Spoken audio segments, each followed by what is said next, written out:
बलिहारी है रसिक महापुरुषों की, जिनके संग से भूला हुआ संसार मार्ग में जीव पुनः भगवत शरणागत की तरफ अपने मन को, बुद्धि को, चित्त को, अहम को कर पाता है, क्योंकि ये भगवान का ही अंश है। भगवान से ही ये तृप्त होगा, प्रकृति के भोग से कभी तृप्त होने वाला नहीं। ये बात हमारे हृदय में तभी बैठेगी जब किसी भगवत प्रेमी महात्मा का संग होगा। कैसे होते हैं भगवत प्रेमी महात्मा? आजकल महात्मा की पहचान होना बड़ा कठिन हो गया है। जब तक हम वाणी जी का और शास्त्रों का एकाग्रता पूर्वक स्वाध्याय नहीं करेंगे, मनन नहीं करेंगे, श्रवण नहीं करेंगे, तब तक हम पहचान नहीं कर पाएंगे। और बिना पहचान के धोखा भी मिल सकता है, अशांति बढ़ सकती है। इसलिए कहते मैं उन रसिकों की बलिहारी हूं जो दूसरों को मान देते हैं और स्वयं अमानी रहते हैं, और जो त्रिगुण माया से मुक्त हो चुके हैं, त्रिगुणातीत अवस्था को प्राप्त हो चुके हैं। सतोगुण, रजोगुण, तमोगुण, तीनों गुणों पर विजय प्राप्त कर ली, मान पर विजय प्राप्त कर ली, स्वयं अमानी रहकर दूसरों को सम्मान देते हैं, त्रिगुण माया पर विजय प्राप्त किए हुए हैं, और सबसे प्रेम में बर्ताव करते हैं, क्योंकि सब में अपने भगवान को देखते हैं। प्रेम मगन होकर प्रिया प्रीतम के गुण गाते हैं, उन्हीं की रूप माधुरी में तृप्त रहते हैं, किसी से किसी भी प्रकार की याचना नहीं करते हैं। प्रिया प्रीतम की छवि पागी, द्रगन में रूप रति जागी, नेत्र केवल श्यामा श्याम के देखने के लिए ही व्याकुल है। जगत की रीति सब त्यागी, प्रेम रस रीति तब लागी, सकल दुर्वासना भागी, माधुरी तिनके पद रागी। मैं उन रसिकों की बलिहारी जाती हूं जो जगत की सब व्यवहारिक रीति का त्याग कर चुके हैं, जो प्रिया प्रीतम के प्रेम में मतवाले हैं, जिनकी समस्त दुर्वासनाएं नष्ट हो चुकी हैं, ऐसे रसिकों का संग। अब ये जब तक उच्च कोटि का साधक नहीं होगा तब तक पहचान ही नहीं पाएगा, क्योंकि त्रिगुणातीत है, इसकी पहचान कैसे हो? मान विजयी है, इसकी पहचान कैसे हो? भोग त्यागी, इसकी पहचान कैसे हो? हो सकता है बाहर से वो भोग त्यागी दिखाई दे, अंदर से उसके अंदर राग हो। ये बिना भगवान की कृपा के ना तो सानिध्य मिलता है भगवत प्रेमी रसिक जनों का, और ना पहचान हो पाती है। क्योंकि बाहरी लक्षण, रोना या हंसना या कुछ प्रलाप करना, ये और कारणों से भी हो सकता है। बाहरी लक्षणों से त्याग का कोई महत्व तो नहीं है यदि आंतरिक राग बना हुआ है। बाहरी व्यवहार में वो सावधान है, लेकिन आंतरिक एकांत में असावधान है। ये सब बातें केवल श्री भगवान जानते हैं। इसीलिए जो प्रभु मोई अनुग्रह कीन्हा, तो तुम आए दर्श हट दीन्हा। श्री हनुमान जी महाराज से विभीषण जी कह रहे हैं, अगर भगवान ने कृपा न की होती तो आप आकर मुझे दर्शन न देते। भगवान की विशुद्ध कृपा से भगवत प्रेमी महात्माओं का सानिध्य मिलता है, और त्रिगुणातीत महात्माओं के संग से ही त्रिगुणमयी माया पर विजय प्राप्त किया जा सकता है।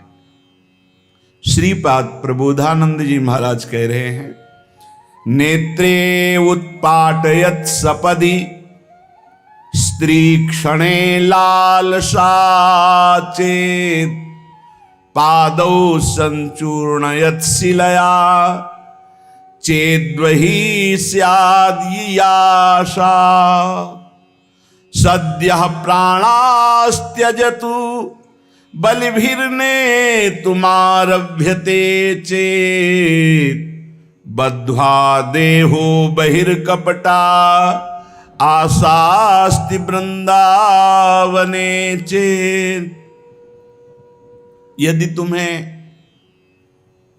वृंदावन में रह के पराई स्त्री को भोगने की इच्छा जागृत हो गई है, पराई स्त्री की तरफ काम दृष्टि से देखने की, आप पराय पुरुष शरीर की तरफ, तो कह रहे हैं कि अच्छा है, इससे अपने नेत्रों में पट्टी चढ़ा लो, मत देखो, ये नष्ट कर देंगे नेत्र तुम्हें।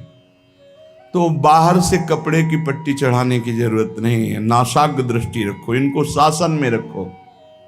श्रीपाद करे नेत्रे उत्पाटयति सपदि, जहां साधक असावधान होता है वहां पश्चाताप उसको होता है, जलन होती है और उसके परमार्थ में विघ्न आ जाता है। इसलिए ब्रह्मा जी ने ऐसी रचना की है कि स्त्री को पुरुष शरीर में आकर्षण, पुरुष को स्त्री शरीर में आकर्षण, या भोग बुद्धि से देखना, अपने को इसी को सुधारना है। अगर इसी को सुधार लिया तो परमार्थ पुष्ट हो जाएगा। ये जो हमें दुख मिलते हैं ना, ये पाप के कारण मिलते हैं। लोग मारे घूम रहे हैं, दुख मिटाने के लिए सोचते हैं कोई जादू कर दे, कोई टोना कर दे, कोई जंतुर बांध दे, कोई आशीर्वाद दे दे। अरे काहे को पागल हो? यदि तुम अच्छे आचरण करते हो, भगवान नाम जप करते हो, सद धर्म से चलते हो, तो तुम्हें किसी से आशीर्वाद मांगने की जरूरत नहीं। बात मान लीजिए, प्रार्थना मान लीजिए। दिखावे में लाखों लोग अपने जीवन को नष्ट करने के लिए तैयार हैं। ये माया का ही तो दिखावा है जिसमें जन्म के जन्म हमारे नष्ट होते जा रहे हैं। सत्य मार्ग को क्यों नहीं पकड़ते हो? किसी के आशीर्वाद की जरूरत नहीं आपको आनंद प्राप्ति के लिए। आप आनंद के बच्चा हो, आनंद स्वरूप हो। जिनसे आशीर्वाद मांगते हो उनके अंदर जो आत्म तत्व बैठा है वो तुम्हारे अंदर बैठा है। वही संपूर्ण आनंद लिए तुम्हारे अंदर बैठा है। तुम्हें किसी से गिगियाने की जरूरत नहीं। बस तुम अपने स्वरूप को नहीं पहचान पा रहे हो, अपनी शक्ति को जागृत नहीं कर पा रहे हो, इसलिए तुम दौड़े घूम रहे हो। भागने की जरूरत नहीं है। सत्संग सुनो, उसे अपने आचरण में उतारो। ये बात आप कागज में लिख लो, चाहे दिमाग में लिख लो। जब तक आपके आचरण शुद्ध नहीं होंगे, जब तक आप भजन नहीं करोगे, जब तक आप दूसरों को सुख नहीं दोगे, मन वचन कर्म से किसी को भी दुख नहीं पहुंचाना, तब तक आप भागे। और यहां से लेकर ब्रह्मलोक तक अगर आपको सुख मिल जाए तो बता देना। आ ब्रह्म भुवनान लोकान पुनरावर्तिनो, अर्जुन यहां सुख मिलने वाला है। आ ब्रह्म स्तंभ पर्यंतम सर्वम मायामयम जगत, यहां सुख मिलने वाला है। अगर सुख सिंधु भगवान का भजन नहीं करेंगे, बैठ के अपने घर में बैठकर आधा घंटा भजन नहीं करेंगे, मारे घूम रहे हैं, सोच रहे हैं ये भगवान का अवतार है, हमारा कल्याण हो जाएगा। ए भाई, जब भगवान वास्तविक अवतार लिए और जो भजन नहीं किए उनका भी कल्याण नहीं हुआ। भगवान के अवतार के समय हम भी रहे होंगे कहीं ना कहीं, किसी जीव जंतु के कल्याण हुआ क्या? अब भजन करोगे तो कल्याण हो जाएगा। हमारी बात मान लो। बार बार आपको कभी कड़वे शब्दों में, कभी मीठे शब्दों में बताते हैं, ए भाई, बचपन से भगवान के मार्ग में लगे हुए हैं, हमको अपना कर्म भोगना पड़ रहा है। जो शरीर रचना के समय रचा गया था वो सुखद या दुखद कर्म भोगना पड़ा। तो रामकृष्ण परमहंस जी के कैंसर था, भाई जी हनुमान प्रसाद पोद्दार जी के उदर में कैंसर था, बड़े बड़े महापुरुषों को भोगना पड़ा। तो प्रारब्ध को भोग लो। ये भोगने की सामर्थ्य नाम जप से आ जाएगी, और नाम जप करके जन्म मरण के चक्र से मुक्त हो जाओ। मान लो मेरी बात। क्या वृंदावन की परम पावन रज से बढ़कर त्रिभुवन में कोई रज है? इस रज में बैठकर तुम्हें आनंद नहीं मिल रहा तो कहां मिलेगा तुम्हें? क्या भगवान नाम से बढ़कर कोई अमोघ शक्ति है जो भगवान को अधीन कर सके? सुमिर पवन सुत पावन नामू, अपने बस कर राखे रामू। लेकिन समझ में नहीं आता। ये जीव सोचता है कोई तपस्वी, कोई सिद्ध से हमारे दुख दूर हो जाएं। नहीं, भगवान के वचन सुन लीजिए। दैवी हेषा गुणमयी मम माया दुरत्तया, मामेव ये प्रपद्यन्ते माया मेताम तरन्ति। ये गुणमयी माया को पार करना बहुत कठिन है। एकमात्र उपाय है, मेरी शरण में आ जाओ। हरि शरणम श्री कृष्ण शरणम मम। जब तक प्रभु की शरण में नहीं तब तक माया मुक्त। पर समझ में नहीं आता। लोगों को ऐसा लगता है मैं जाऊंगा, आशीर्वाद मिलेगा, मैं सिद्ध हो जाऊंगा, सब दुख नष्ट हो जाएंगे। आप समझो, हमारी प्रार्थना को समझो, हम अंदर से पीड़ित होके बोल रहे हैं। आप लोग समझते नहीं हो, भगवान का भजन किए बिना कहीं भी भाग के चले जाओ, आपको शांति नहीं मिलेगी प्यारे। और घर में बैठकर यदि भजन करोगे तो घर तीर्थ हो जाएगा, घर में भगवान पधारेंगे, आप आनंदित हो जाओगे। संत संग का फल होता है भागना मिट जाना। सत्संगति संस्कृति कर अंता, ये जो जन्म मरण का भागना ये मिट जाएगा, ये छोटे मोटे भागने से। शब्द सुना, मनन किया, आचरण में लग गए। कभी महीना 2 महीना में अगर संयोग बना तो हम बैठ के सत्संग सुन रहे हैं, नहीं तो हमारे पास यंत्र है, हम रोज उससे नवीन उत्साह प्राप्त करें भगवत मार्ग में चलने का। जब मिले तब दर्शन कर लिए, नहीं तो हम उनकी आज्ञा पर चल रहे हैं तो हमारा सदैव सानिध्य है। भागने की जरूरत नहीं भाई, नहीं। थोड़ा चैन लो, थोड़ा शांति लो, भागने की जरूरत नहीं है। अंदर से भगवान को सुमिरन करने की जरूरत है। थोड़ा संयम में आओ। जिसको देखो मनमानी आचरण कर रहा है, सोचता है कोई संत महात्मा आशीर्वाद दे देंगे, तो तुम्हें संत महात्मा मिलेंगे ही नहीं। तुम करोगे पापाचरण तो संत महात्माओं का सानिध्य ही नहीं मिलेगा। पापवंत कर सहज स्वभाव, भजन मोर ते भावन काऊ, जो पे दुष्ट हृदय सोई होई, मोरे सन्मुख आओ की सोई। अच्छे आचरण करो, घर बैठे महात्मा मिल जाएंगे, कोई आ जाएंगे, ऐसे तुम्हें कृतार्थ कर जाएंगे। कहीं तुम भेज दिए जाओगे जिनके वचन से तुम कृतार्थ हो जाओगे। हमारी प्रार्थना को मानिए, अपने इस अमूल्य मानव जीवन को कूड़ा करकट की तरह मत नष्ट कीजिए। श्रीपाद कह रहे, नेत्रे उत्पाटित सपदि स्त्री क्षणे लालसा चेत। यदि ये गंदी लालसाएं उत्पन्न हो रही हैं तो थोड़ा शासन में लाओ अपनी इंद्रियों को, छूट मत दो। बहुत जीवन व्यर्थ कर दिया इन इंद्रियों ने, अब सावधान हो जाओ। तुम स्वतंत्र सिंहवत जीवन व्यतीत करने के लिए मानव जीवन प्रकट किए भगवान ने तुम्हारा। तुम इंद्रियों के गुलाम होकर, मन के गुलाम होकर, भोगों के गुलाम होकर के जीने के लिए नहीं आए हो मनुष्य देह में। देवता तरसते हैं इस मानव देह के लिए। क्यों? क्योंकि साधन धाम मोक्ष कर द्वारा, इसे साधना करके हम जीवन मुक्त महापुरुष हो सकते हैं। लेकिन नहीं, बस कोई ऐसा कुछ कर दे जिससे हमारा पति बन जाए, कोई ऐसा कर दे कि हम स्वस्थों को भोग भोगें, कोई ऐसा कर दे सारी झंझटें मिट जाएं। अरे औरों की तो बात जाने दो, भगवान जिनके घर में अवतरित हुए आप वहां दृष्टि डालिए। इतने बड़े भजनानंदी महात्मा वसुदेव और देवकी कंस कारागार में बंद किए हुए भगवान पधार रहे हैं, हथकड़ी बेड़ियों से जकड़े हुए। आप विचार कीजिए, भगवान के सिवा तुम्हें कोई बंधन मुक्त नहीं कर सकता। और सब तरंगे हैं, भगवान भगवान है, हमारी बात को समझ लो। भगवान भगवान है, भगवान के भाव में डूब करके सब भगवत स्वरूप हैं। तरंग में वायु विकार है, वायु विकार हटा तो समुद्र ही है। पर इतना भेद है कि समुद्र करोड़ों अनंत तरंगें प्रकट कर सकता है, लेकिन एक तरंग समुद्र नहीं प्रकट कर सकती। ऐसे ही जितने महापुरुष हैं, जितने सिद्ध महापुरुष हुए, भक्त हो चाहे ज्ञानी हो चाहे योगी हो, वो माया विकार को नष्ट करके ब्रह्म रूप में लीन हो गए, तो ब्रह्म स्वरूप वो भी हो गए। ब्रह्मविद ब्रह्म ही भवति।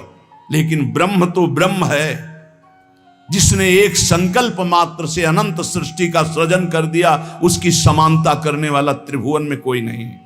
तो उन्हीं भगवान की, चाहे निराकार मानो, साकार मानो, सगुण मानो, निर्गुण मानो, उन्हीं भगवान की शरण में जाने के लिए सब संत महात्मा, और जो भगवान की शरण से अलग करके अपने को भगवान माने, तो हमें लगता है फिर बचना चाहिए ऐसे भगवानों से, जो अपने वचन से, अपने आचरण से, अपनी हृदय की भावनाओं से जीवों के माया जनित आकर्षण को नष्ट करके श्री भगवान से प्रीति करावे। उसे संत कहते हैं, उसे ब्रह्मर्षि कहते हैं, उसे महात्मा कहते हैं, उसे भक्त कहते हैं। शास्त्र उठा के देख लो, ब्रह्म स्वरूप हो गए हैं। दूसरों ने अनुभव किया कि साक्षात ब्रह्म है, लेकिन वो जब बोले तो अपने को ब्रह्म नहीं बोले। गोस्वामी तुलसीदास जी साक्षात भगवान के स्वरूप हो चुके।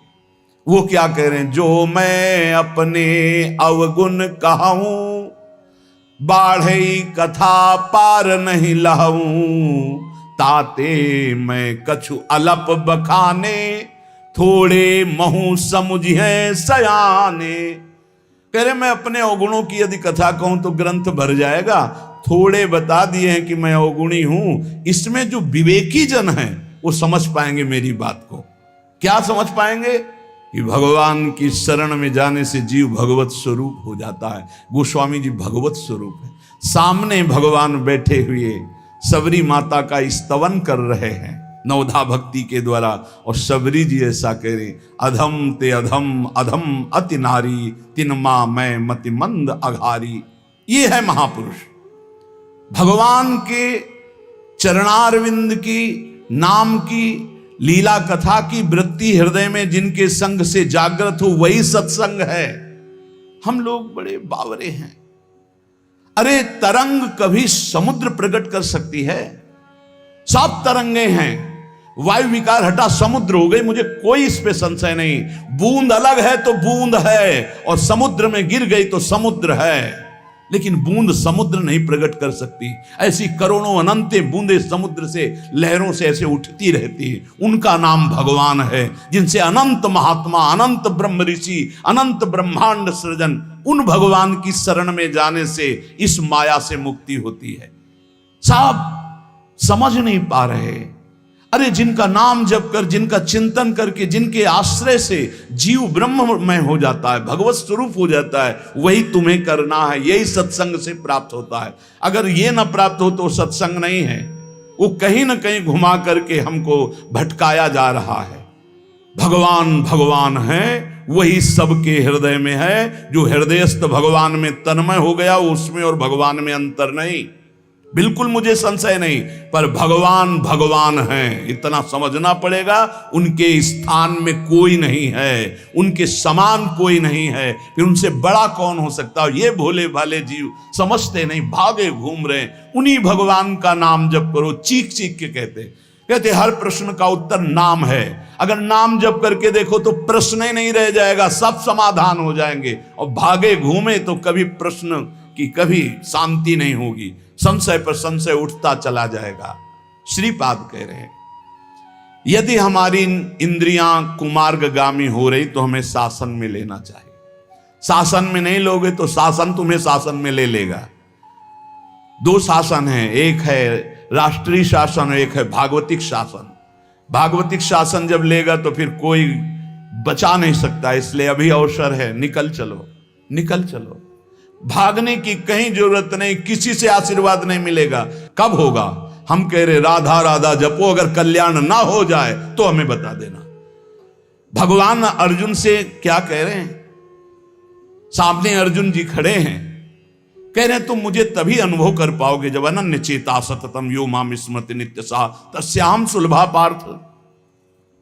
सामने खड़े हो, कह रहे सुलभ नहीं हूं मैं, सुलभ उनके लिए हूं जो मेरा अनन्य भजन करते हैं, अनन्य चिंतन कर। पकड़ ही नहीं पा रहे, लाख सत्संग सुन रहे, पकड़ ही नहीं पा रहे। बिल्कुल नहीं, ऐसे नहीं हो। थोड़ा विवेकवान हो, मनुष्य जीवन मिला है।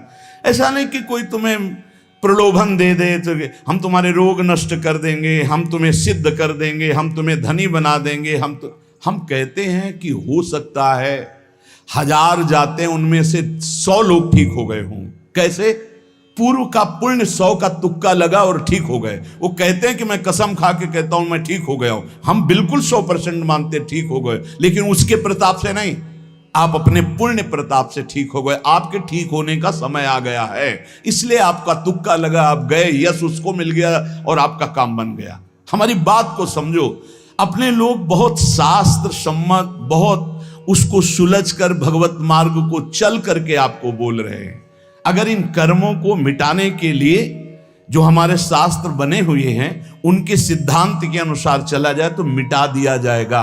लेकिन जब मिटाने की सामर्थ्य आती है तब लगता है अब इसको रख के क्या करेंगे, हमारे को तो प्रभु के पास जाना है, हमें तो दिव्य भाव देह प्राप्त है, हमें अपने स्वामी, अब इस शरीर का क्या करेंगे। तो जैसे सांप अपनी केचुल से संबंध नहीं रखता, ऐसे महापुरुष अपने शरीर से संबंध नहीं रखते। आप हमारी बात को समझ नहीं पा रहे, भटकते घूम रहे हैं, मारे घूम रहे हैं, क्लेश, अशांति, नाना प्रकार के दुख। अरे भाई, भगवान की शरणागति प्रतिपल परमानंद प्रदान करती है। क्यों नहीं शरण में हो जाते? क्या तुम्हारा पांच भौतिक देह नहीं? क्या हमारा पांच भौतिक देह नहीं? क्या तुम भगवान के अंश नहीं? क्या हम भगवान के अंश नहीं? अंतर क्या है? तुम संसार का चिंतन करते हो, भगवान का चिंतन करते हैं, तो क्या तुम भगवान का चिंतन करके नहीं बन सकते महापुरुष? क्या तुम स्वयं ऐसी शक्तियों को जागृत नहीं कर सकते? तुम सो रहे हो, जागो, भागने की जरूरत नहीं। ये जो गलत इंद्रियां जा रही हैं, इन इंद्रियों को रोकिए, भगवान की तरफ लगाइए। नहीं लगाओगे तो कहीं भाग के चले जाओ, धोखा ही मिलेगा, तुम्हें शांति नहीं मिल सकती, तुम्हें विश्राम नहीं मिल सकता, तुम सुखी नहीं हो सकते। इन बातों को लिख लो और पूरे विश्व में घूम के चले आओ, चाहे जहां चले जाओ, कुछ नहीं होने वाला। मारे मारे केवल घूमते रहो, समय बर्बाद करते रहो। वही समय एकांत में बैठकर राम कृष्ण हरि बोलो, राधा बोलो, अभी आनंद आ जाएगा। हम ये नहीं कहते कि तुम करोड़पति बन जाओगे, तुम्हारे सारे काम बन जाएंगे, लेकिन हम ये कहते हैं कि तुम्हारा हृदय शांत हो जाएगा, तुम्हारा भागम भाग मिट जाएगा, तुम एक गंभीर हो जाओगे, धैर्यवान हो जाओगे, तुम लड़ना सीख जाओगे दुखों से, तुम सुखों से फूल करके अब भूल करके पापाचरण कर बैठ रहे हो। दुखों में इतना तुम हो जाते हो कि अपने जीवन को भी नष्ट करने की सोच। ये सब भगवत विमुख जीव का लक्षण है। भगवत सन्मुख होने पर सुखों में दूसरों को बांटा जाता है और दुख में सहकर भगवान के नाम का स्मरण करते हुए उस दुख के समय को काटा जाता है। समझते नहीं। श्रीपाद प्रबोधानंद जी कह रहे हैं कि यदि कहीं मुझे भगवद आश्रय मिल गया, धाम का वास, और मुझे मन ऐसा कहता है कि चलो बाहर घूमते हैं, अमुक तीर्थ, तो कह रहे हैं मैं पत्थर का टुकड़ा लेकर अपने पैरों को कुचल डालूंगा, क्योंकि ऐसा अवसर मुझे बार बार नहीं मिलेगा। धाम का अगर वास मिल गया तो मैं धाम छोड़ने वाला नहीं। पादौ संचूर्णयत शिलया चेद्वहि स्याद ये आशा। यदि ये आशा मन में जागृत हो गई, चलो अमुक जगह घूम आते हैं और धामवासी हैं, अखंड व्रत लिया है, तो बोले पैरों को हम चलने लायक नहीं रखेंगे, पर वृंदावन से बाहर नहीं जा सकते। सद्य प्राणास्त्यजत बलिभिर नेतुमारभ्यते चेत। यदि कोई बलवान पुरुष मुझे बांध कर बाहर ले जाना चाहे तो कह रहे हैं बद्ध्वा देहो बहिर्कपटा आशास्ति वृंदावन, उसी समय प्राण त्याग दूंगा। अगर कोई बलवान जबरदस्ती मुझे बांधकर वृंदावन से ले जाना चाहे तो उसी क्षण वृंदावन में प्राण त्याग दूंगा, बाहर नहीं जाऊंगा, क्योंकि धाम की कृपा से अनंत जन्मों की बिगड़ी बन जाएगी, भगवत प्राप्ति हो जाएगी। यह कुर्याद गुरु तल्प कोटि गमनम हन्याच विप्राबुदम स्वर्णंचापि हरेत पिबेच्च मदिराम संसर्गवान तादृशैः। श्रीपाद बहुत अनुभवी महापुरुष हैं। अन्यंचोद्भट गोवदाध्य घचयम कुर्वीत सोप्यामृति श्री वृंदावन वास निश्चय सुनिर्वाही महाधार्मिक। यदि आपको ज्ञान नहीं रहा हो, आपसे ऐसे पाप बन गए हैं, गुरुपत्नी गामी सबसे महापापों में पहले आता है, फिर आता है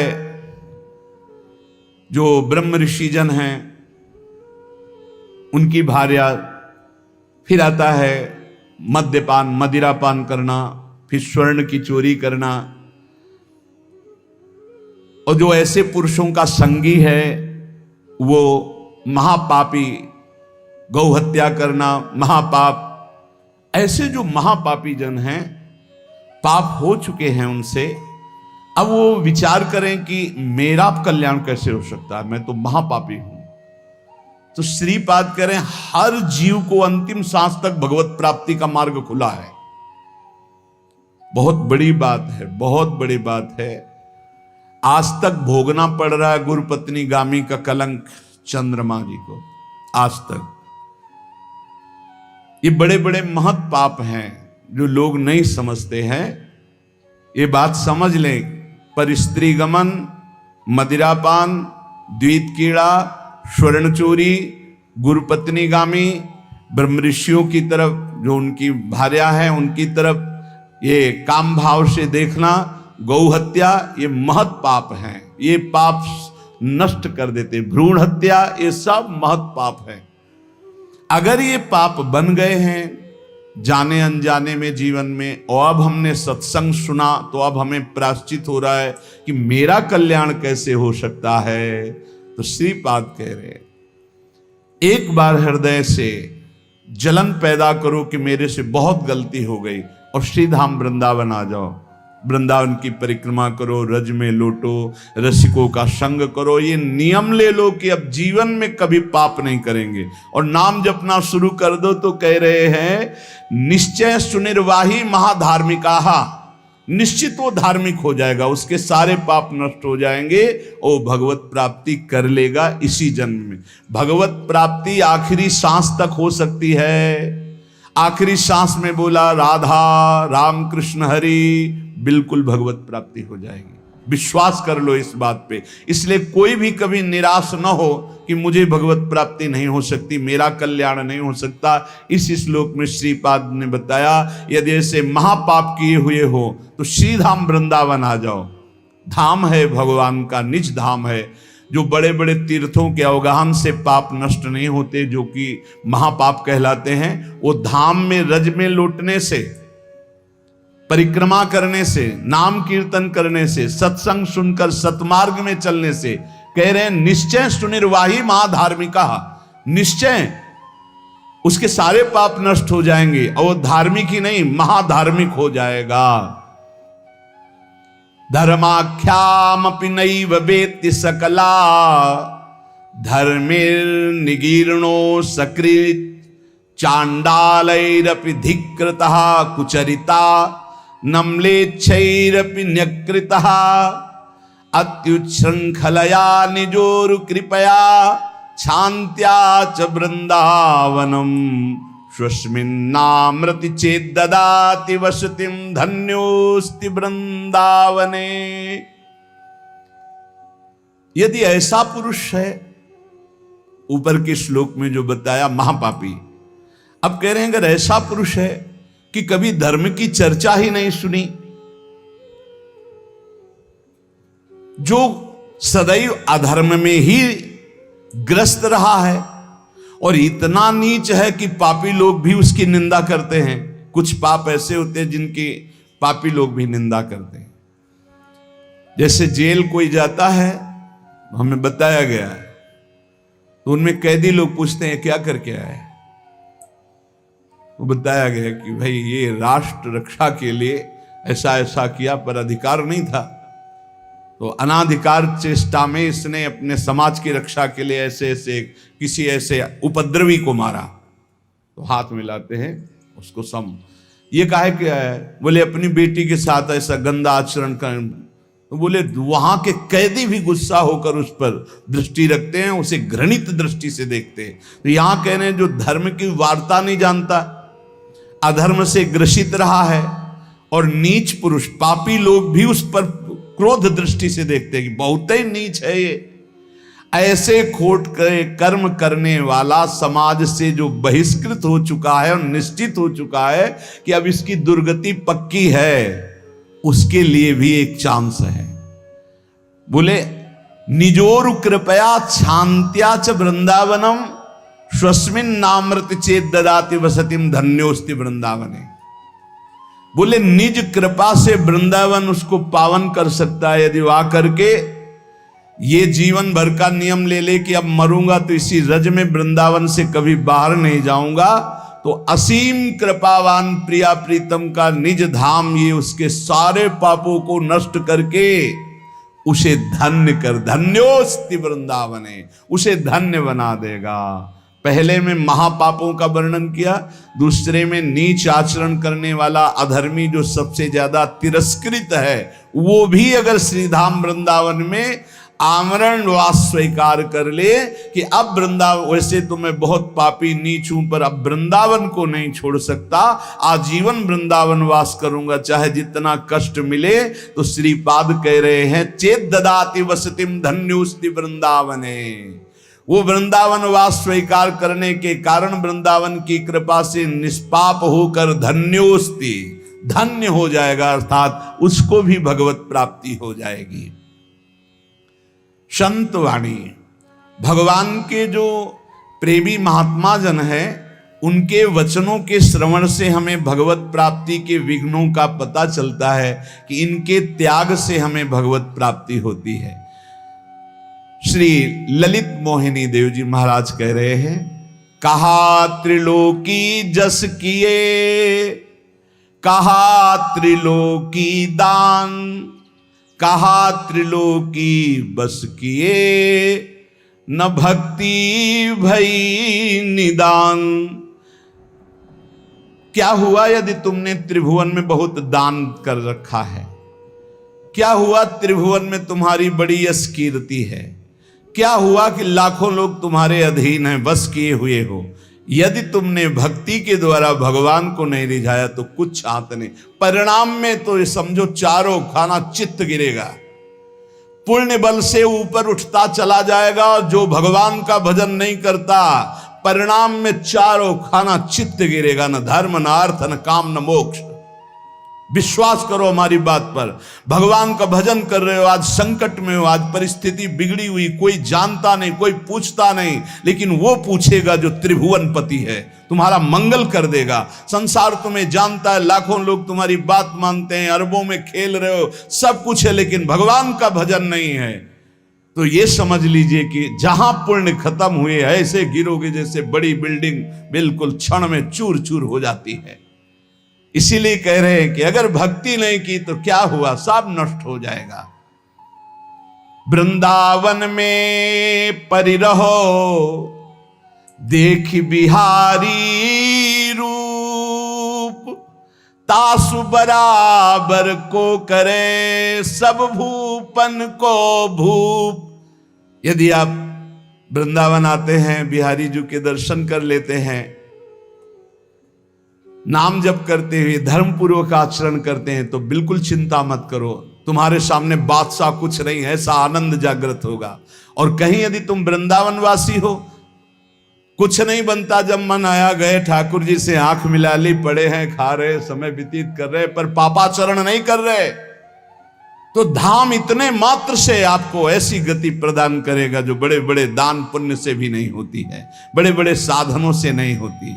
क्योंकि नैन बिहारी रूप निरखी, रसना बिहारी नाम, श्रवण बिहारी सुजस सुनी, बस निस दिन आठो याम। सबसे बड़ी साधना, कई बार कहा है कि अगर आप अपना मंगल चाहते हो तो प्रभु की, गुरुदेव की, आचार्य देव की छोटी छवि रखकर ऐसे गले में पहन, कई बार एकांत में ऐसे दर्शन करो।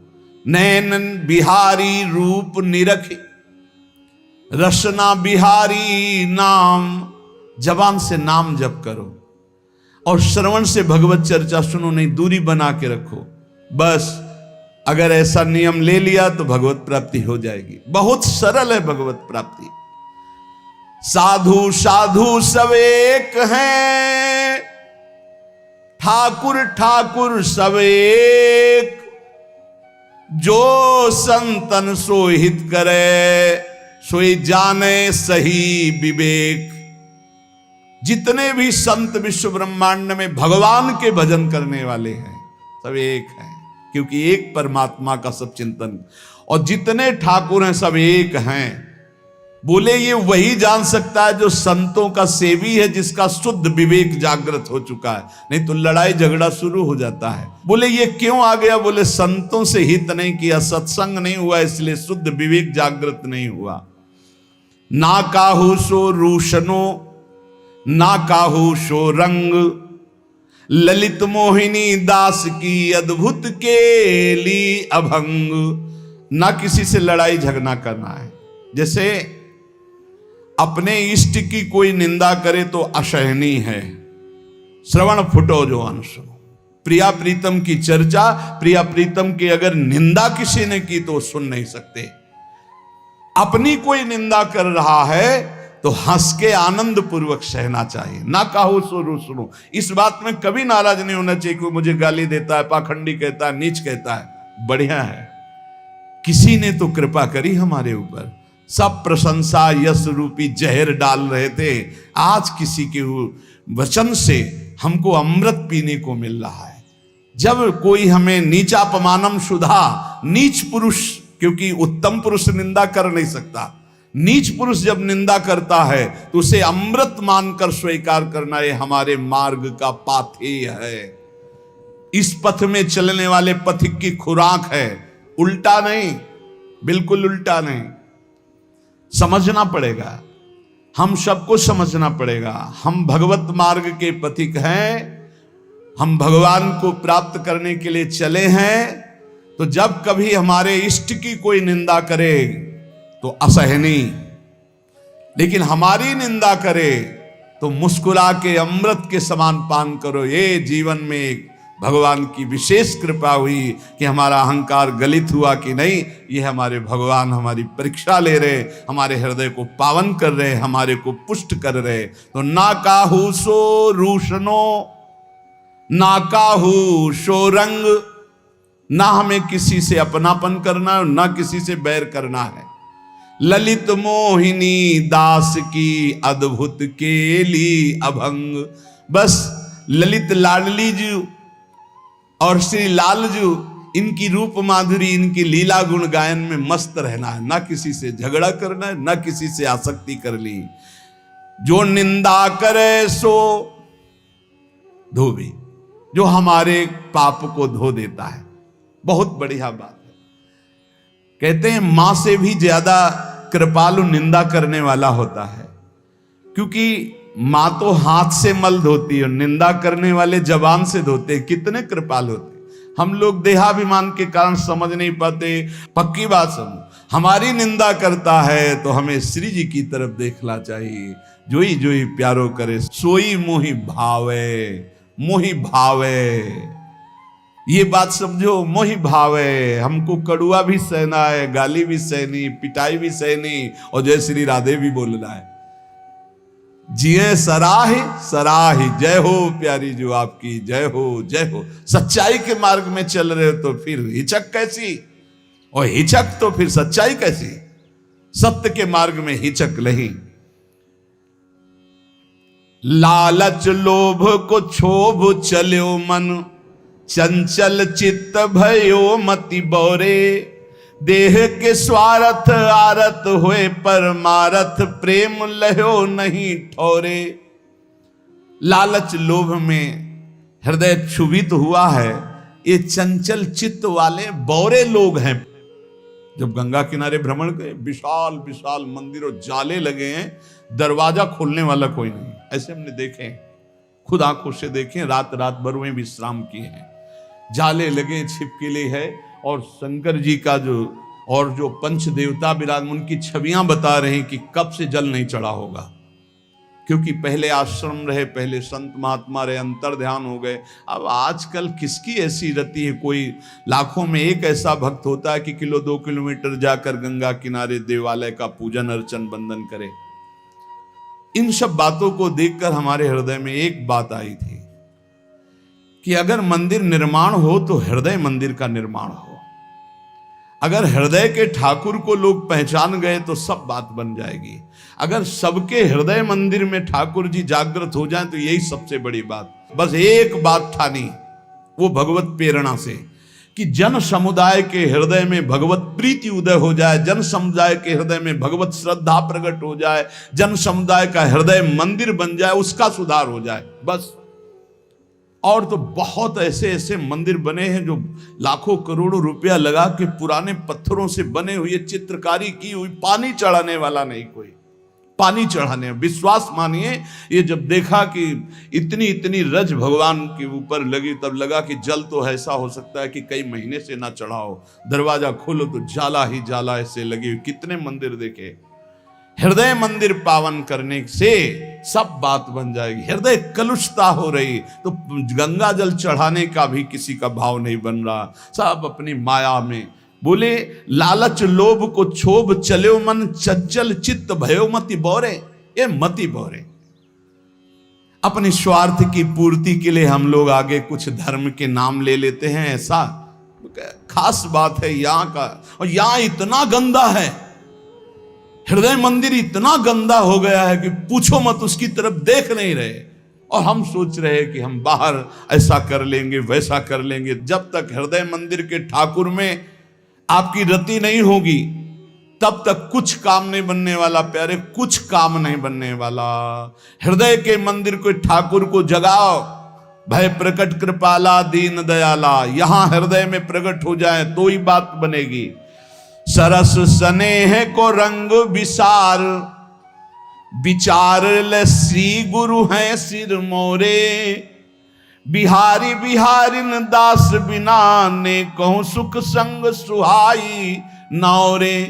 बिना गुरुदेव के ये बात समझ में नहीं आती कि हृदय मंदिर के ठाकुर को बिहारी बिहारिन को जगाना है। नारायण या गौर श्याम को हृदय निकुंज बसइए। स्वार्थ को परमारथ खोवत, रोवत पेटन को दई मारे। ये हम नहीं कह रहे, बड़े बड़े महापुरुषों के वचन हैं। श्री सरस देव जी कह रहे, आज हमारे हृदय में रंग इसलिए नहीं चढ़ रहा कि हम बातें परमार्थ की करते हैं और धंधा बनाए हैं पेट पालन का, रुपया पैसा मान प्रतिष्ठा।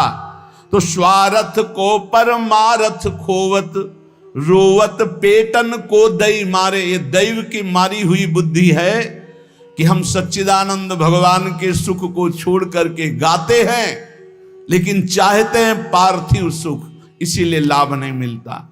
भीख को भेख अनेक बनावत, जाचत शूद्र महामत वारे। बोले इंद्रियों की विलासता के लिए नाना प्रकार के वेश धारण किए हुए हैं। ऐसा मिटिया मेट बुद्धि को किए हुए कलयुग ना कि भाव भ्रष्टाचारा सब संसारा, धर्म सुने नहीं काना। जहां धर्म का हम आश्रय लेते हैं वहीं अधर्म ने ऐसा आक्रमण करके परास्त कर दिया है, जानना मुश्किल है।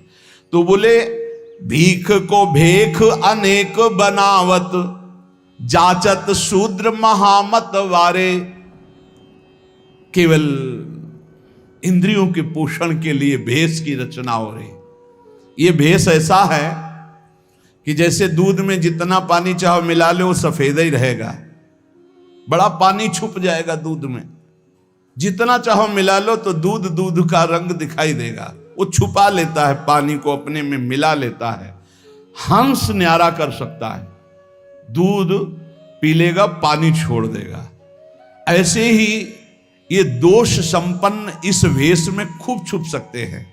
सत्य मार्ग में चलने वाले जो पथिक हैं उनकी पहचान है, प्राण त्याग सकते हैं पर शास्त्र विरुद्ध और धर्म विरुद्ध कभी आचरण नहीं कर सकते। भूल न देह कुमारग पाओ, बिल्कुल पक्का सब प्राण त्याग सकते हैं पर धर्म विरुद्ध आचरण नहीं कर सकते। ये भगवत मार्ग के पथिकों का नियम रहा है। भूखो बड़ी भगत्यो न संहारत, आतुर हुए परदेश सिधारे। सरस अनन्य निहाल भय, जिन कोटि बैकुंठ लता पर वारे।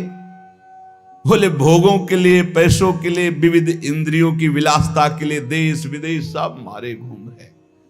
धन्य है जो कहीं किसी लता के नीचे बैठकर भगवान श्री प्रिया प्रीतम का वैकुंठाधिपति का नाम जप करते हुए ना वैकुंठ के सुख की लालसा है तो मर्द सुख की तो बात जाने दो, जो चिंतन में छके हुए हैं। धन्य है वो भगवान के भक्त जो निरंतर चिंतन में लगे हुए हैं। श्री सरस देव जी महाराज कह रहे हैं कि अगर अब हमारी बात समझ पाओ तो अब ही बनी है बात अवसर समझ घात। तऊ ना खिसियात बार शौक समझायो है। आज या कल जय है तू मर, काल व्याल हूं ते डर। भोले भजन कर ऐसो भलो संग पायो है। चित्त बित इत देह सुखई समझ ले।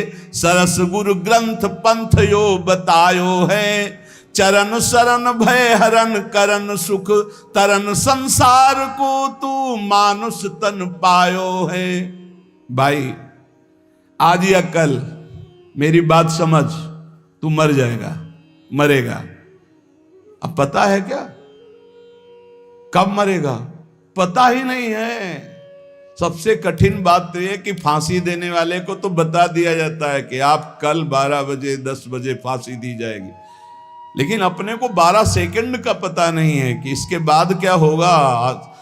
सोफा से उठ पाएंगे कि नहीं उठ पाएंगे, पूरा प्रवचन हो पाएगा कि नहीं हो पाएगा, अगली श्वास ले पाएंगे कि नहीं ले पाएंगे। तो कहे आज या कल जय है तुमर, काल ब्याल होते डर, भौड़े भजन कर कैसो संग पायो है। बढ़िया संग मिल गया है, भजन कर लो। राधा सार्थक हो गया सेकेंड, फिर राधा सार्थक हो गया सेकेंड। हम वर्तमान में अगर भजन कर रहे हैं तो हमारा भूत पवित्र हो जाएगा और भविष्य मंगलमय हो जाएगा। गुरु ग्रंथ संत पंथ जितने भी हैं सब एक बात कह रहे हैं कि नाम सुमिर लो, नाम सुमिर लो और भगवान की शरण में हो जाओ। ऐसे कि गले पर गया हरि मैं आपके। सच्ची मानिए, हम फिर हाथ जोड़कर प्रार्थना कर रहे हैं। संत सब भगवान के स्वरूप हैं, इसमें हमें कोई संशय नहीं, पर संत संग का फल है भगवान में रति हो जाना। इन पार्थिव शरीरों में आसक्ति होना नहीं है, मेरी बात मान लीजिए। ये शरीर नष्ट होंगे, ये पांच भौतिक हैं, जैसे तुम्हारे वैसे ये हैं, ये कोई चिदानंद नहीं है। इसलिए श्याम हो तुम्हारे गरे परो। संत जन भगवान के सामने जयंत मारा घूम रहा है त्रिभुवन में, कहीं शांति नहीं मिली। देखा जयंत को बिकल देवर्षि नारद जी ने, नारद देखा बिकल जयंता, दया लाग कोमल चित संता। कहां घूम रहा है, भागा, कोई नहीं बचा सकता। तुझने ऐसा कर्म किया है कि ये भगवान का अमोघ बाण तुझे नष्ट ही कर देगा। उन्हीं की शरण में जा। बोले मुझे शरण होना भी नहीं आता। संत क्या करते, शरण होना सिखाते। चल ऐसे लेट भगवान के सामने, त्राहिमाम बोल, ऐसे कर, बचा लिया। एक नयन कर तजा भवानी। पहले सिया राम जी को दो देख रहा था, अब नारद जी की कृपा से भगवान की शरण में हुआ तो देखा सिया ही राम है, राम ही सिया। एक नयन कर तजा भवानी। संत जन क्या करते हैं, भगवान की शरण में कर देते, भगवान के नाम रूप लीला धाम में आसक्त कर देते। आप हमारी प्रार्थना को अन्यथा मत लेना। सत्संग का फल भगवान में आसक्ति है, सत्संग का फल इन शरीरों में आसक्ति नहीं है। अपने लोग धोखा खा जाते हैं। हमको जो संत बोल रहे हैं उस पर आसक्त होना है। हमें जो उपदेश मिल रहा है उन प्रभु के चरणारविंद में आसक्त होना। ये सब भूल कर बैठते हैं, शरीरों में आसक्त हो जाते हैं, शरीरों को ब्रह्म मानने लगते। नहीं, सत्संग सुनो, निरपेक्ष होकर भगवान का भजन करो, आनंद की अनुभूति हो जाएगी। संत भी भजन करेंगे, आप भी आनंद में मस्त रहेंगे।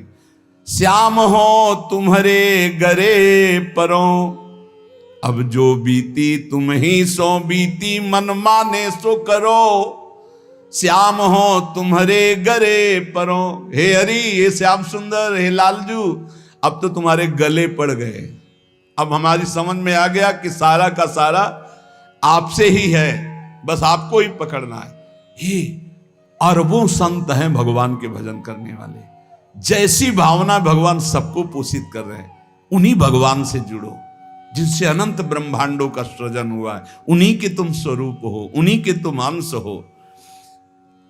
प्रभु मेरे से जो अनीति हुई, अब कभी गुस्सा मत होना हमारे ऊपर, क्योंकि आपकी माया के भ्रम से हमसे गलती हो गई। अब आपकी शरण में आ गए हैं, अब आप देख लीजिए। मोतन चितय आप तन चितवो, अपने बिरद ढरो। पहले मेरी तरफ देखो, क्या दुर्दशा हो गई आपकी माया से। अब अपनी तरफ देखो कि आप कितने कृपालु हो। तो अब मेरी तरफ देखना बंद करके अपनी तरफ देख लो। आप बड़े कृपालु हो, आप महान हो, आपकी शरण में है। की जय लाज शरण आए की, जिन जिए दोष धरो। अब तो मैं आपकी शरण में आ गया, अब हमारी गलतियों की तरफ ध्यान मत दो। इसलिए हरि कृपा करके अपनी जांग उगारे, नहीं सुख तुम ही लाज मरो। अब अगर हमको नहीं पकड़ा, नहीं संभाला, हमसे गलती हुई तो गाली आपको मिलेगी। क्यों? क्योंकि मैं आपका दास हूं। आपकी शरण में हूं, आपके गले पड़ गया हूं। अब हरि ऐसा संभाल करके मुझे चलाओ कि जैसे अपनी जांग उघारी जाती है तो क्या होता है, तो प्रभु मैं अब आपका हूं, अगर मेरे से कोई गलती होगी तो आपको ही। तो इसलिए नाथ विनती करो काहि हो मिलके सबको कहत बुरो। हम चाहे जितना हाथ जोड़े सब हमको बुराई कहते हैं नाथ, अब तो आप अपनी तरफ देखकर मुझे स्वीकार कर लो। रसिक दास की आस करुणा निधि तुम ही ढरो सुढरो, श्याम हो तुम्हारे गरे परो। हे हरि मैं आपके गले पड़ गया हूं। श्री तुकाराम जी महाराज कह रहे हैं, जैसे जैसे कोई भगवान का ध्यान करता है तो भगवान का प्रभाव उसमें उतरने लगता है, चाहे वो सगुण चाहे निर्गुण, जैसा चाहे वैसा साक्षात्कार कर लेता है। ये बहुत बड़े महापुरुष के वचन हैं, बहुत ध्यान से सुनो, पकड़ो। तुम्हें किसी के आगे घिघियाने की जरूरत नहीं, भगवान का स्मरण करने की जरूरत है, भगवान का ध्यान करने की जरूरत है। जैसे जैसे कोई भगवान का ध्यान करता है तो भगवान के सब सद्गुण उसमें आने लगते हैं, चाहे वो सगुण साक्षात्कार करना चाहे या निर्गुण साक्षात्कार, उसमें योग्यता आ जाती है। म्याणे विठ्ठल ब्रह्मो नवे त्वाचे बोलो नाई कावे। महाराष्ट्र भाषा में कहते हैं मेरे तो सर्वस्व ब्रह्म विठ्ठल भगवान है, तुकाराम जी कह रहे हैं। अब मुझे किसी की बात सुनने की जरूरत नहीं है कि ब्रह्म कौन है, मेरे तो विठ्ठल ब्रह्म है। जो वाणी से अगम्य है मैं उसकी स्तुति क्या करूं, वेद भी जिसकी नेति नेति कह के चर्चा करते हैं मैं उसकी क्या चर्चा कर पाऊं। पर मेरी वाणी को नशा हो गया है उनकी चर्चा करने का। आहा, मेरी वाणी को नशा हो गया, बिना उनकी चर्चा किए, बिना कीर्तन किए, बिना गुण गाए हमें चैन नहीं पड़ सकता।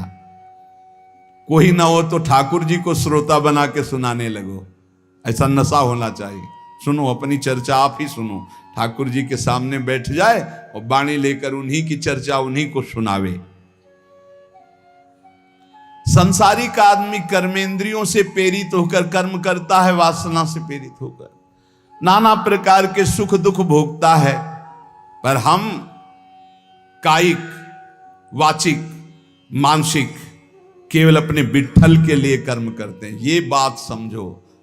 संसारिक आदमी कर्मेंद्रियां भाग रही भोगों की तरफ, कर्म करता है, पाप या पुण्य, सुख या दुख भोगता है। लेकिन भक्त कायिक वाचिक मानसिक अपने प्रभु को सामने रख करके चेष्टा करता है और उसका कोई ठौर ठिकाना प्रभु के सिवा कोई है नहीं। और प्रभु आनंद सिंधु है, वो हर समय आनंद में मस्त रहता है। कहीं किसी और का प्रयोजन नहीं रह गया है। तुकाराम जी के सब जगह विठ्ठल तू ही तू मुझे दिखाई दे रहा है। तन वाणी मन ये सब तेरे चरणों में अर्पित हो चुके हैं। भगवान अब मेरा कुछ नहीं बचा, केवल आप ही मेरे बचे हो। ये हम लोगों के लिए आदर्श वचन है। हमें ऐसा होना है, प्रभु के सिवा हमारा कोई नहीं। अभ्यास बल में बहुत बड़ी ताकत है। अभ्यास बल हो जाए तो व्याघ्र और सर्प को भी अधीन किया जा सकता है। व्याघ्र बाघ को और सर्प को अभ्यास बल। देखो, जो बचपन से अभ्यास करवा लिए सिंह आदि का, तो ऐसे बछड़े की तरह हाथ फेरते हैं, साथ खेलते हैं, कोई फर्क। सांप पकड़ने वाले जो सर्प मित्र होते हैं, इतना बड़ा अभ्यास कि बड़े से बड़े विषैले सांप को 5 मिनट में अपने वश में करके, व्याघ्र और सर्प को अपने वश में किया जा सकता है। अभ्यास से विष को पचा लिया जाता है। जब उड़िया बाबा ने सुना कि एक महात्मा 10 ग्राम संख्या जहर रोज खाते हैं, तो कहा इसमें तो 10 आदमी मर जाए, ऐसा हो ही नहीं सकता। तो उन्होंने कहा महात्मा है तो उनका पता बताइए, मैं जाऊंगा। उड़िया बाबा वहां गए, महात्मा से कहा आप 10 ग्राम संख्या जहर रोज खाते हैं? उनका हाँ। बोले मैं देखना चाहता हूं, क्योंकि विश्वास नहीं होता, 10 ग्राम में तो 10 लोग मर जाएंगे। शाम के 4 बजे उन्होंने डाला सिलबट्टा में 10 ग्राम तौल करके जहर, संख्या जहर, जैसे धतूरा होता है ऐसे संख्या, उसे पीसा और पीस करके पूरा धोकर खप्पर में डाला और बस पी गए। महात्मा आए तो आश्चर्य की बात है, बोले तो रोज हम पीते हैं। तो बोले 10 ग्राम कैसे? तो बोले अभ्यास, पहले दिन एक बीज लिया था, ऐसे घस के चाटा, नशाया, कई दिन उसी बीज को घसकर चाटते रहे, फिर एक बीज, फिर धीरे धीरे आज 10 ग्राम पचा लिया। तुकाराम जी कह रहे हैं अभ्यास का बल करे तो व्याघ्र और सर्प को वश में कर ले। तो मन को वश में नहीं किया जा सकता, इंद्रियों को वश में नहीं किया जा सकता, अभ्यास से किया जा सकता है। अभ्यास योग युक्त ने चेतसा नान्य गामिना, अभ्यास से हम विष को पचा सकते हैं। अगर हम रोज भगवत कृपा से अपमान को पचाना सीख जाएं तो बड़े से बड़े अपमान को भी, निंदा को भी मुस्कुराते हुए सह सकते हैं। अभ्यास से वेदों का अर्थ समझ लिया जाता है। वेद पाठ का अभ्यास करो, धीरे धीरे वेद अर्थ समझा।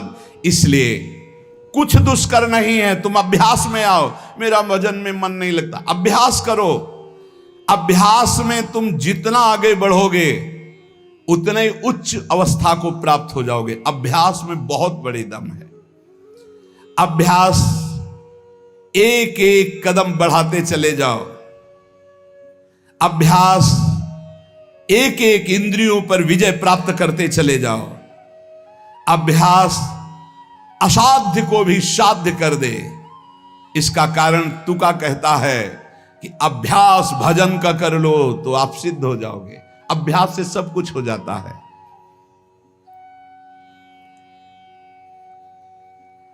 संत जब घर आते हैं तभी दशहरा और दिवाली माननी चाहिए, जो भगवत प्रेमी महात्मा है। बहुत बड़ा प्रभाव है, इसीलिए उस प्रभाव का दुरुपयोग असाधु जन कर बैठते हैं। मूर्तमान परम पवित्रता और तीर्थ चलकर आज आ रहा है, ऐसा अनुभव होता है जब संत आते हैं। आज ही दिवाली दशहरा श्री साधु संत आले घरा, तुकाराम जी कह, आज ही हमारी दिवाली और दशहरा हो गया, क्योंकि भगवत प्रेमी महात्मा हमारे घर पधारे या भगवत प्रेमी महात्मा का सानिध्य मिला। साधु संत एति घरा तोची दिवाली दशहरा। हमारे लिए उत्सव है जब भगवत नाम जापक भगवत प्रेमी महात्मा आए, उनका चरणोदक लिया, उनकी वंदना की और बैठ करके उनसे हम भगवत चर्चा की। ऐसे जो भक्तजन हैं उनके संग का परिणाम क्या होता है कि भगवत साक्षात्कार के लिए छटपटाहट पैदा हो जाती है। जैसे जल से मछली को निकालो तो विकल होकर तड़पने लगती है। जीवना वेगली मासूली तुका तैसा तलमली। जैसे जीवन के लिए मछली जल के लिए तड़पने लगती है, बाहर हटा दो, ऐसे सत्संगी का जीवन तड़पने लगता है भगवान की प्राप्ति के लिए। तभी माना जाएगा सत्संग हुआ है। सत्संग का ये फल है। बड़े भाग पाइप सत्संगा, बिनय प्रयास होई भवभंगा। संत आधि देवा मग। अगर एक तरफ बड़े बड़े देवता खड़े हो, एक तरफ संत खड़े हो, तो पहले आराधना किसकी करनी चाहिए? तो बोले देव सरावे परते संत पूजावे आरते। पहले संत सेवा, बाद में देव पूजा। जैसे लब्ध्वा जन्म मर प्रार्थ्यम मानुष्यम, ये मनुष्य जन्म जो प्राप्त हुआ है इसकी सार्थकता भगवत प्राप्ति है। ये देव आराधन से नहीं होगी, ये संत आराधन से होगी, जो भगवत प्रेमी महात्मा है। नरदेह का ऐसा ऊंचा स्थान है कि इससे ब्रह्म सायुज्य प्राप्त कर सकते हो, जो अत्यंत कठिन है।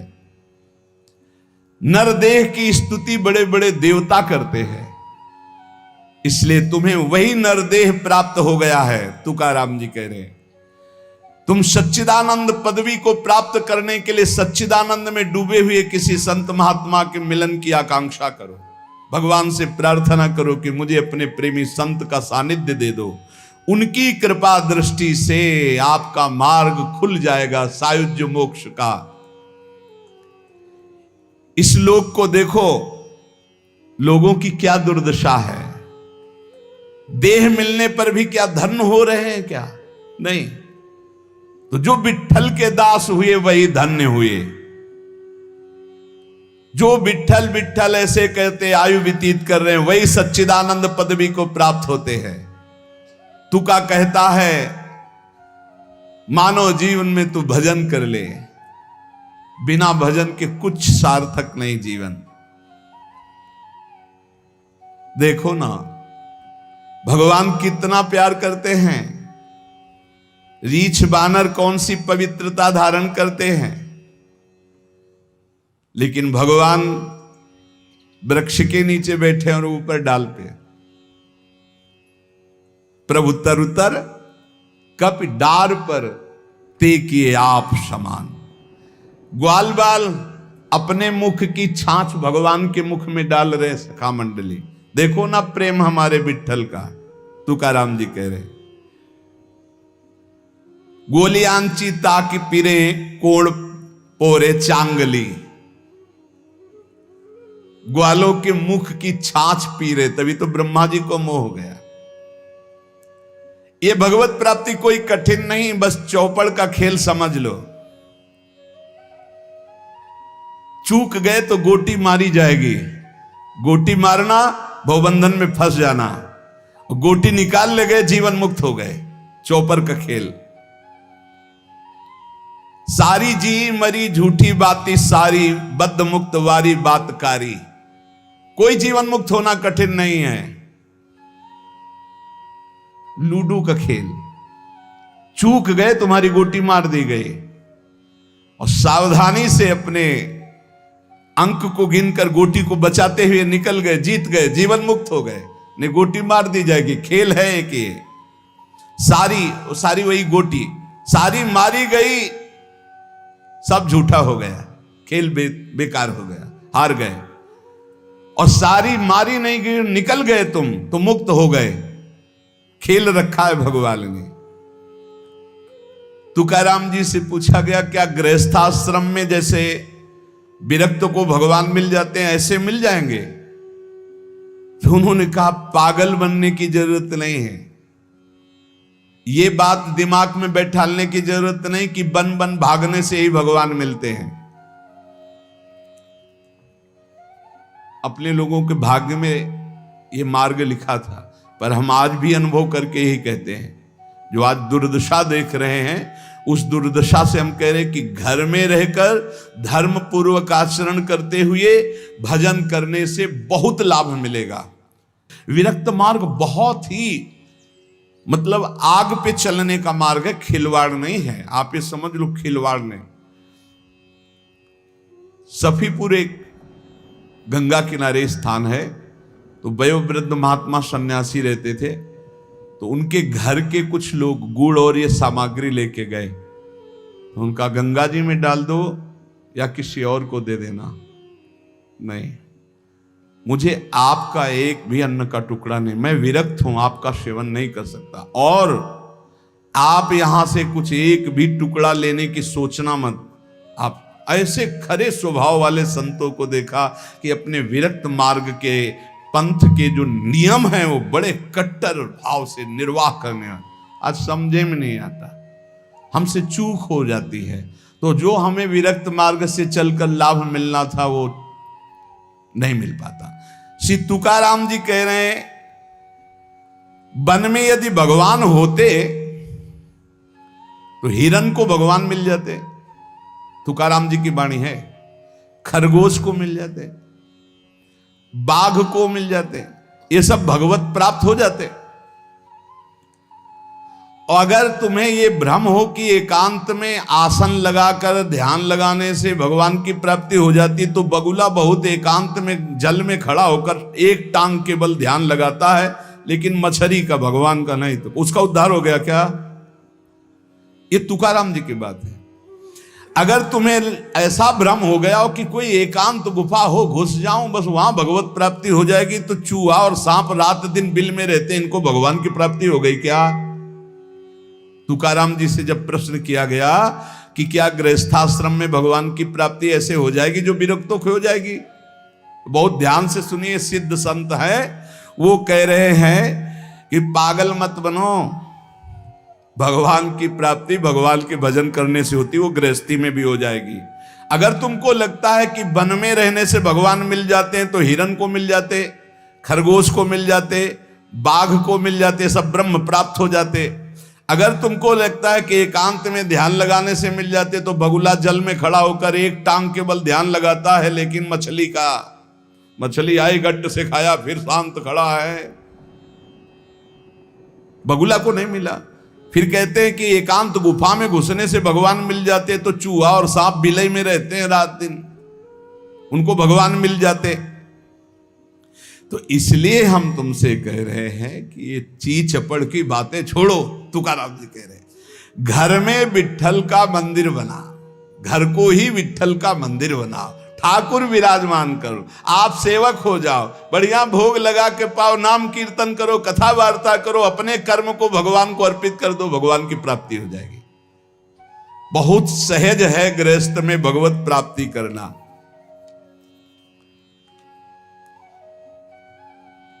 हम तुमसे पूछते हैं, जो लोग सोचते हैं अन्न नहीं खाएंगे तो भगवान की प्राप्ति हो जाएगी, तो कितने ऐसे जीव हैं हमारी प्रकृति में। तुकाराम जी कह रहे हैं ये बड़े महापुरुष हैं, किसी के कहो सांप खाता अन्न, करे क्या धान बक भी, कपट भरा भीतर भरा उदर मल से, करे चूहा भी एकांत गदहा भी भभूत रमावे, तुका जल नक्रालय काग ही नहाय कहो। तो क्या अन्न न खाने से भगवान मिल जाएंगे? अगर हां तो बहुत से पक्षी ऐसे हैं जो केवल फलाहार रहते हैं, बहुत से ऐसे हैं जो घास चर के रहते हैं, ना वो अन्न खाते हैं ना कुछ और। कुछ है फलाहार, कुछ है तृण चरते हैं, कुछ है पानी पी के केवल रहते हैं भैया, केवल पानी से। इन सबको भगवत साक्षात्कार हो जाता है क्या? केवल पानी से रह रहे तो भगवत साक्षात्कार हो जाएगा, केवल फलाहार रहे तो उनको भगवत साक्षात्कार हो जाएगा। तुकाराम जी कहते हैं कितने हैं वायु भक्षण करते हैं, केवल वायु पी करके जीते हैं, भीतर कपट भरा है, बाहर ये सब छोड़ रहे हो, कुछ लाभ नहीं मिलना है। चूहा बिल में एकांत में रहता है, भगवत प्राप्ति हो गई। गदहा खूब धूल में ऐसे लौटता, धूल लगाने से तो क्या उसे भगवत प्राप्ति हो गई, महापुरुष है। जल में घड़ियाल रहता है, भगवत प्राप्ति हो गई। कौआ भी जाके गंगा स्नान करता है, जल स्नान, भगवत प्राप्ति हो गई। भैया जब तक भजन नहीं तब तक भगवत प्राप्ति नहीं, बाहरी क्रियाओं से। तुकाराम जी कह रहे हैं तुम्हारे हृदय में बुराई भरी हुई है और बाहर से साधु का वेश बनाए हो तो तुम्हें भगवत प्राप्ति हो जाएगी। अरे चाहे वायु भक्षण करो, चाहे तुम ध्यान का नाटक करो, चाहे एकांतवास करो, चाहे भस्म लेपन करो, चाहे जल में खड़े हो जाओ, चाहे जितना अनुष्ठान करो, जब तक भजन नहीं करोगे भगवान का तुम्हारी बुद्धि निर्मल होने वाली नहीं, बाहरी क्रियाओं से कोई लाभ नहीं। तुकाराम जी कह रहे हैं भक्ति मुक्ति दिलाने वाली है समस्त भव बंधनों से। रात दिन अपने प्रभु का नाम जप कर रहे, चिंतन कर रहे। एक गृहस्थ आए थे, बहुत अच्छी स्थिति, नेत्रों में नेत्र मिला के जब बात किया तो बड़ा संतोष। जब जाने लगे तो कहा 1 मिनट रुको, इसे मुख पे बड़ाई नहीं करनी चाहिए, पर आप सावधान रहना, बहुत अच्छी स्थिति, संभाल के निकल जाओ। बस उन नेत्रों से ऐसे किया, चुपचाप गंभीर मुद्रा, प्रश्न बहुत जोर का, और स्मरण में बिल्कुल तन्मयता, एक एक चेष्टा उनकी बता रही थी। बहुत बढ़िया, बाजी मार ले जाओगे, कोई तुम्हें प्रणाम नहीं करेगा, कोई दान पुण्य नहीं, कोई नमस्कार नहीं, बहुत जल्दी निकल। विरक्त भाव में रात दिन भगवान के भजन में व्यतीत करो, तभी बात बनेगी। केवल इन सब बाहरी बातों का देखो, इसीलिए खंडन किया है तुकाराम जी ने। जो विरक्त अपनी देह को घृणित समझकर त्याग देता है, देह के राग का, बल मूत्र का भान क्या इसमें, वो महासुख को प्राप्त होता है। इससे ज्यादा प्यार करने की जरूरत नहीं है। जो इस देह से ज्यादा प्यार करते हैं वो सीधे नरक का रास्ता तय कर लेते हैं। बहुत संभल के चलने की जरूरत है। इस देह के राग को मिटाने के लिए ही तो भगवत मार्ग में चले, चाहे गृहस्थ हो चाहे विरक्त। तुम अपना स्वभाव बनाओ आत्म कल्याण के लिए। शरीर को ज्यादा सुख दोगे, ज्यादा सुख भोगोगे तो नरक का रास्ता पुष्ट कर देगा। और शरीर का त्याग भी नहीं करना है कि मतलब, क्योंकि शरीर के बिना भजन नहीं होगा, शरीर के बिना साधना नहीं होगी। तो उचित खिलाओ पिलाओ, उचित विश्राम और खूब भजन और सतमार्ग की चेष्टाओं की। इसको इतना भजन कराओ कि इसका भाव ही नष्ट हो जाए कि मैं शरीर हूं। तुकाराम जी कहते इसमें संदेह नहीं।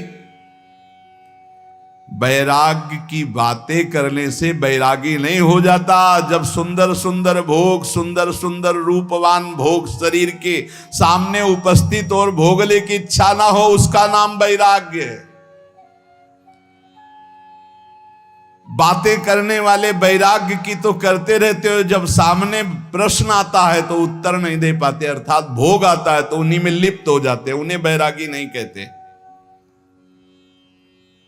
इसीलिए हम कह रहे हैं कि अपने मुख से नाम नाम नाम, निरंतर नाम जप करो। यदि मुख नहीं नाम जप रहा तो ये जिह्वा टुकड़ा है मांस का, और मुख जो है मांस का एक कुंड मात्र है। नाम जप करो, सदगुरु प्रदत्त नाम जप करो। तुका कह रहा है सदगुरु की महिमा। सदगुरु कोई मनुष्य नहीं है। चितनासी न लगे बेल काहीं, तया न लगे मूल, वाचे सदा सर्वकाल राम कृष्ण हरि गोविंद। गुरुदेव ने जो नाम दिया है वो कोई मनुष्य नहीं, वो साक्षात राम कृष्ण हरि ही है। बंदो गुरुपद कंज कृपा सिंधु नर रूप हरि। उन्होंने चिंतन के लिए तुम्हें जो दिया है, सारा समय उस चिंतन में लगा दो। अमूल्य है तुम्हारा जीवन। हर समय राम कृष्ण हरि गोविंद नाम जिह्वा पर बना रहे। चिंतन नासी न लगे बेल, सर्वकाल करावे। चिंतन के लिए कोई समय नहीं है ऐसा कि हम नहा धो के फिर चिंतन करेंगे। अगर शौचालय में ही मृत्यु हो गई तो हर समय नाम जप, हर समय नाम जप। सदा राम कृष्ण हरि गोविंद का चिंतन करो। एक सत्य सार यही है, ना फलाहार रहने से, ना जल पीने से, ना वायु भक्षण से, ना इन सब बाहरी बातों से भगवत प्राप्ति नहीं होती। भगवत प्राप्ति होती सदैव भगवत चिंतन करने से, नाम चिंतन करने से। भगवान नाम कीर्तन भगवान की प्रसन्नता के लिए, भगवत कथा भगवत प्रसन्नता के लिए। तुकाराम जी कहते हैं गीता है, श्रीमद् भागवत है, ये भगवान की प्राप्ति के लिए चर्चा हो रही है।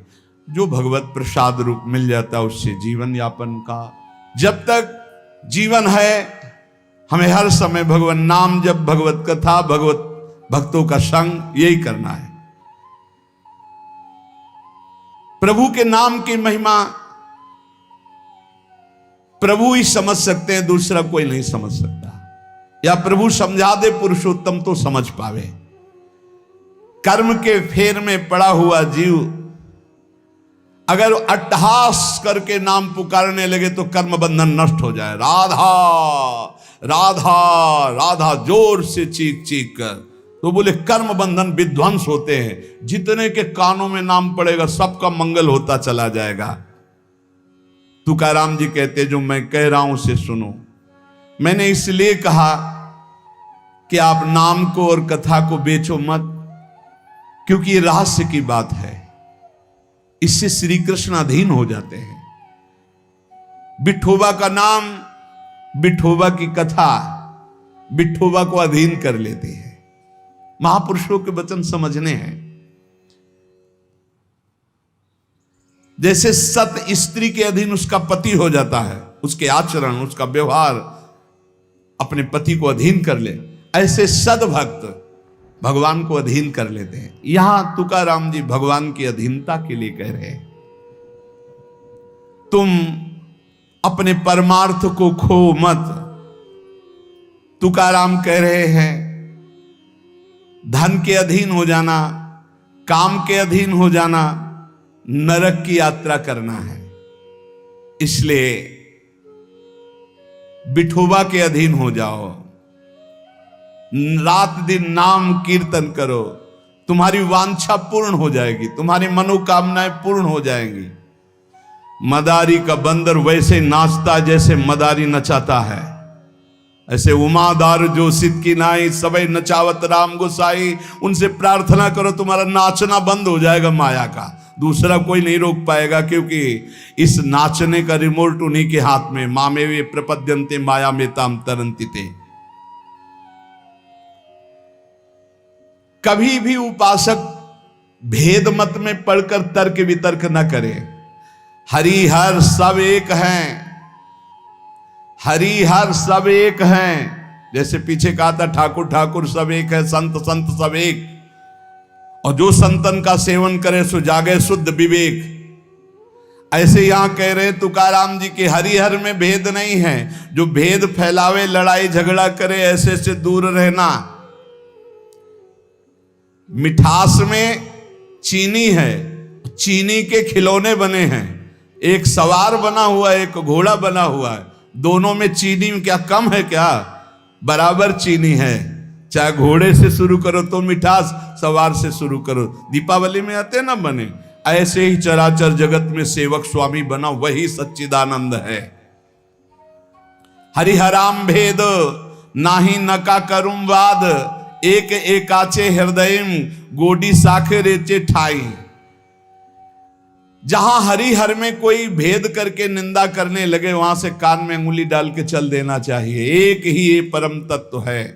ये झूठ मूठ अज्ञानी जन बहस करते रहते हैं। इनके हृदयों में बिल्कुल भगवदानंद की मिठास नहीं है। इनकी बातें नहीं सुननी चाहिए। भेद करने वालों की दृष्टि में जो माया का पर्दा लगा हुआ है, भक्तों की दृष्टि में वो पर्दा नहीं होता।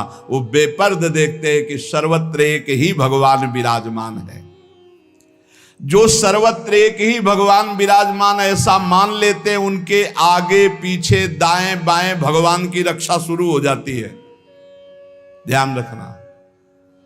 जो सर्वत्र अपने भगवान को देखते कि सब रूपों में मेरा ही भगवान है, तो कह रहे देवु उभा मांगे पुंडे उगवी कोंडे संकटा।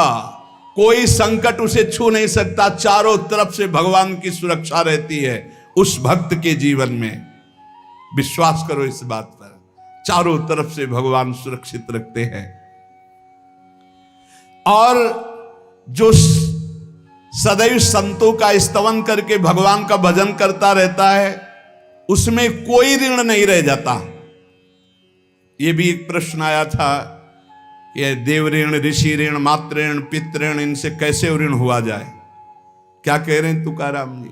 जो संतों का स्तवन करता है, उसके हृदय में भक्ति होती, जो भगवान का भक्त होता है, उसका कोई ऋण नहीं रह जाता। सब ऋण मुक्त हो जाते हैं। एकादशी स्कंद में भगवान श्री कृष्ण चंद्र जी ने उद्धव जी से कहा है, जो मेरा अनन्य भाव से निरंतर चिंतन करता है, उसे मैं सब ऋणों से मुक्त करता हूं। देव ऋण, ऋषि ऋण, पितृ ऋण, मातृ ऋण, इनसे उऋण होने के लिए प्राणपन से श्री हरि के चरणों का चिंतन करो। पंडरीनाथ तुम्हारा जन्म धन्य कर देंगे, तुकाराम जी कह रहे हैं। देखो, जब आनंद मिलेगा तब मन पंगु हो जाएगा।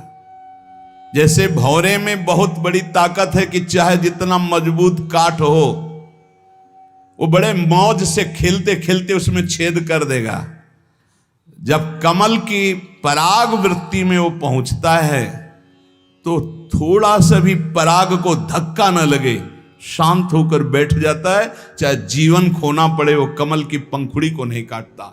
ऐसे उदाहरण दे रहे, ऐसे ही तुम्हारा मन तब तक उद्दंडता करता रहेगा जब तक भगवत सुख नहीं मिलेगा। और जिस दिन इसे आनंद मिला, भगवदानंद, ये बैठ जाएगा, इसका अस्तित्व खत्म हो जाएगा। ये बैठ जाए। निज सुख बिन मन होई कि थीरा। बिना आत्मानंद का अनुभव मिले मन स्थिर नहीं होगा, शांत नहीं होगा, विश्राम नहीं पाएगा।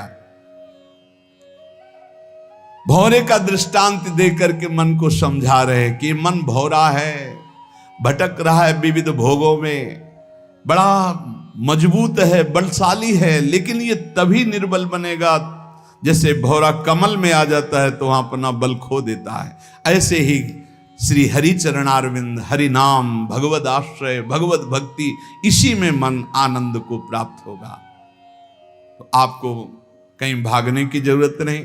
आपने सुना कि जंगल में भागने से क्या होगा, जल पीने से क्या होगा, फलाहार रहने से क्या। शांति से अपने घर को ठाकुर जी का मंदिर मान लो, खूब नाम कीर्तन करो, भगवत चर्चा करो, भगवान का सुमिरन करते हुए जीवन व्यतीत करो। इधर भी सुखी, परलोक में भी सुखी। किसी से आशीर्वाद मांगने की जरूरत नहीं, दौड़ने भागने की जरूरत नहीं, हाहाकार मचाने की जरूरत। ये बहुत आनंद का जीवन है मानो दे। बस सुलझ जाओ, शांत हो जाओ, जहां तुम हो वहीं सब ठीक है। जो मिल जाए, रूखा सूखा फल है, अन्न है, जल है, जो मिल जाए, प्राण पोषण करो, भगवान का चिंतन करो, सद आचरण करो, बड़ा आनंदमय जीवन होगा। लेकिन आनंद से जीने के लिए असद आचरण करते हो, पापाचरण करते हो, आनंद की खोज में। कहाँ पापाचरण में आनंद है? इसलिए सद आचरण में आ जाओ, भगवद आश्रित हो जाओ, खूब नाम जप करो। भगवान मंगल भवन है, इस गेम से निकाल देंगे। बहुत बड़ा एक गेम है, बहुत बड़ा गेम है। जीतते जीतते हार जाओ, हारते हारते जीत जाओ। तो हम तो जीत गए। नागरी दास ही जन्म जितायो, बलिहारी बलिहारी हमारी सबही बात सुधारी। कृपा करी श्री कुंज बिहारी, और श्री कुंज बिहारी हमारी सबही बात सुधारी। राख्यो अपने वृंदावन मां, बस खास बात बल गई। नहीं, आप क्या समझते हो? हाहाकार मचा हुआ, तांडव मचा हुआ माया का। ये तो धाम है, इसके प्रभाव से आप बिल्कुल शांत आनंदमय हो। धूल भरी आंधी दूर से निकल रही। नहीं तो आप संसार में देखो, सतोगुण, रजोगुण, तमोगुण, 3 गुण है। सतोगुण तो कहीं कहीं नहीं, रजो और तमो की तांडव वृत्ति मची हुई है। जहां कहीं भगवत चर्चा, भगवत नाम कीर्तन, भगवत गुण, बहुत विक्षेप माया डालती है। इसलिए खूब नाम जप करो, इसी जन्म में भगवत प्राप्ति कर लो, दोबारा इस कलयुग में जन्म ना हो। पक्का ऐसा भजन करो कि आगे अब देखते जाओ। अरे भाई, बड़ा आश्चर्यमय समय, बड़ा आश्चर्यमय समय है। अभी तो कुछ है नहीं, अभी तो बबुआ है कलयुग। घुटने के बल चल रहा है, थोड़ा खड़ा होने दो, फिर ताल ठोकने दो। 4,32,000, अभी तो 32,000 नहीं पूरे हुए, थोड़ा 1,00,000 1.5 लाख पूरे होने दो, फिर इसका है, उसका अपना राज्य है। इसलिए कलयुग के दोषों से बचने के लिए, माया के प्रभाव से मुक्त होने के लिए, समस्त दुखों का नाश करने के लिए समर्थ है भगवान नाम। खूब नाम जप करो, नाम कीर्तन करो, भगवत चर्चा करो, इसके सिवा कोई उपाय नहीं है। जहां और कुछ उपाय बताया जाए तो भटकाव है। हमारी प्रार्थना मान लीजिए, निस्वार्थ बात आपसे कह रहे हैं, आपके मंगल के लिए कह रहे हैं, शास्त्र सम्मत कह रहे हैं। पहले से भगवान व्यास देव जी ने लिख दिया है, कृतयुगे ध्यायते विष्णु, त्रेतायाम यजते मखई, द्वापरै परिचर्यायाम, कलौ तद्धरि कीर्तनात्। कलौ नास्तेव नास्तेव गतिरन्यथा। कलयुग में कोई और गति और गति और गति नहीं है। हरे नाम हरे नाम हरे नाम केवलम, केवल हरि का नाम, केवल भगवान नाम है। इसलिए खूब नाम कीर्तन, नाम जप, भगवत चर्चा, जीवन सार्थक। शेष चर्चा आगे। श्री राधा वल्लभ लाल की।